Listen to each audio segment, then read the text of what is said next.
কিমান মানে মানে কি কয় এইটো মানে কিমান নিকা সেইটো ইয়াতে প্ৰমাণ পোৱা যায়। আজি তেওঁলোকৰ মুখত দুৰ্নীতিৰ কথা ভ্ৰষ্টাচাৰৰ কথা শুবা নাপায়। তেওঁলোকে নিজেই দুৰ্নীতিৰ ভ্ৰষ্টাচাৰত নিমজ্জিত। এই অঞ্চলত যদি ক'ৰবাত দুৰ্নীতি হৈছে, অসমত এটা চৰকাৰ আছে, ভাৰতবৰ্ষত এটা চৰকাৰ আছে, ইনকুৱাৰী কৰাৰ কাৰণে যথেষ্টখিনি প্ৰভিজন আছে, স্কোপ আছে। গতিকে যোৱা সময়ছোৱাত তেনেধৰণৰ যদি ক'ৰবাত কিবা ঘটনা ঘটিছিল নিশ্চিতভাৱে চৰকাৰে ইয়াতে ইনকুৱাৰী কৰিলেহেঁতেন। মই নিজে এজন এম হিচাপে যিহেতু মই কেইবাটাও ডিপাৰ্টমেণ্ট মই চোৱা চিতা কৰোঁ, তেনেধৰণৰ যদি ক'ৰবাত কিবা ড্ৰবেক থাকিলেহেঁতেন, তেনেধৰণৰ কমপ্লেইন থাকিলেহেঁতেন আমি নিজে ইনকুৱাৰী কৰিব পাৰিলোঁ হয়। গতিকে আজি নিৰ্বাচন সময়ত তেওঁলোকে নিৰ্বাচনী বৈতৰণি পাৰ হোৱাৰ কাৰণে এই মনে হাজা কিছুমান কথা কিছুমান অভিযোগ দি তেওঁলোকে ৰাতিৰ ভিতৰত হিৰো হ'ব বিচাৰিছে। গতিকে BTC অঞ্চলৰ ৰাইজ সচেতন, এই অঞ্চলৰ ৰাইজে বিবেকেৰে চলে, এই অঞ্চলৰ ৰাইজে সঠিক সিদ্ধান্ত ল'ব জানে। আৰু আজিৰ যিখন যুৱ সমাৰোহ, এই যুৱ সমাৰোহৰ যোগেদি প্ৰমোদ বড়োক প্ৰত্যুত্তৰ দিয়াৰ কাৰণে আমাৰ জিলাখনত থকা যুৱক বন্ধুসকলক ওলাই আহিছে। আৰু এই প্ৰমাণ হৈছে যে আকৌ এবাৰ হাগ্ৰামাৰ নেতৃত্বত চতুৰ্থবাৰৰ কাৰণে চৰকাৰ ইয়াত আহিব।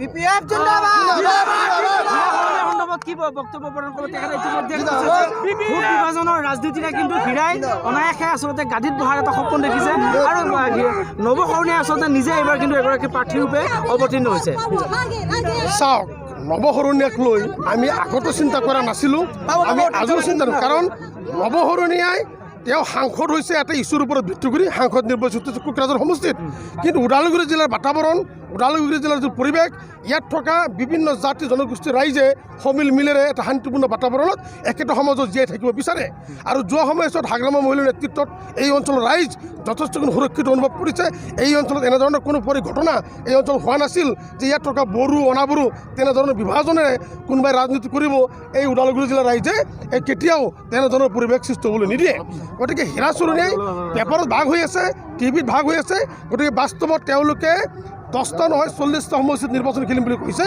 মই নাভাবোঁ ক'ৰবাত তেওঁলোকে জিকিব পাৰিব। মই অকণমান মোৰ মনত সন্দেহ আছে যে তেওঁলোকে ক'তো 2-4 হাজাৰ ভোট কালেকশ্যন কৰিব পৰা ক্ষমতা অবৰুৰ হীৰাচৰণীয়াৰ তেওঁলোকৰ গণ সুৰক্ষা সমিতিৰ যিটো নাম পাৰ্টি, এওঁলোকে ক'তো কালেকশ্যন কৰিব নোৱাৰে। আপুনি মধুপুৰ সমষ্টিৰ এগৰাকী প্ৰাৰ্থী, গতিকে আপুনি এবাৰ কিমান ভোটত জয়ী হোৱাৰ আপুনি আশা প্ৰকাশ কৰিছে?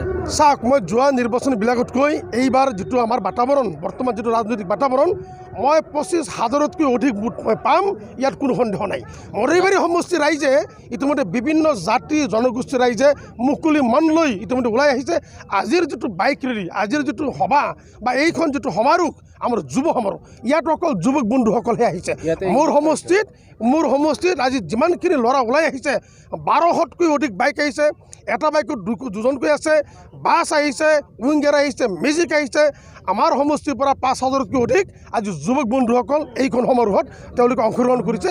মই নিজেই মোৰ সমষ্টিৰ পৰা বাইকত উঠি ইয়ালৈকে মই আহিছোঁ। কিমানখন আসন দিব আপুনি? ওদালগুৰি জিলাৰ পৰা কিমানখন আসন দিব? ওদালগুৰি জিলাত যোৱা আমাৰ 2015ত 9টা সমষ্টি আছিল। এই বছৰ আমি 10টা সমষ্টিত নিৰ্বাচিত হ'ম। আমি ইতিমধ্যে BPF দলে কঁকালত টাঙুলি বান্ধিছোঁ।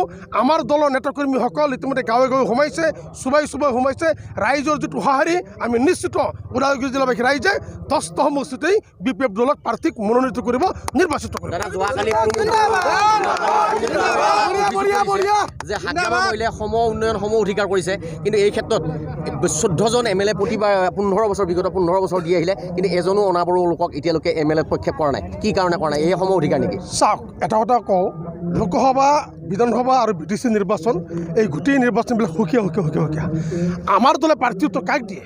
যিজন প্ৰাৰ্থী যি সমষ্টিত জিকিব পৰা স্কোপ আছে।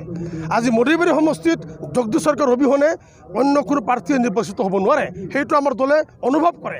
আমাৰ সমষ্টিবিলাকৰ যিটো ফিডবেক, ৰাইজে কাক বিচাৰিছে, সেই ৰাইজে বিচৰা অনুযায়ীহে প্ৰাৰ্থীসকল প্ৰক্ষেপ কৰা হয়। গতিকে আজিৰ দিনটোত প্ৰথম নিৰ্বাচন প্ৰমোদ বড়োৱে খেলা নাই। 2005 চনৰ পৰা আজিৰ এই 2020 চনত হ'বলগীয়া নিৰ্বাচন,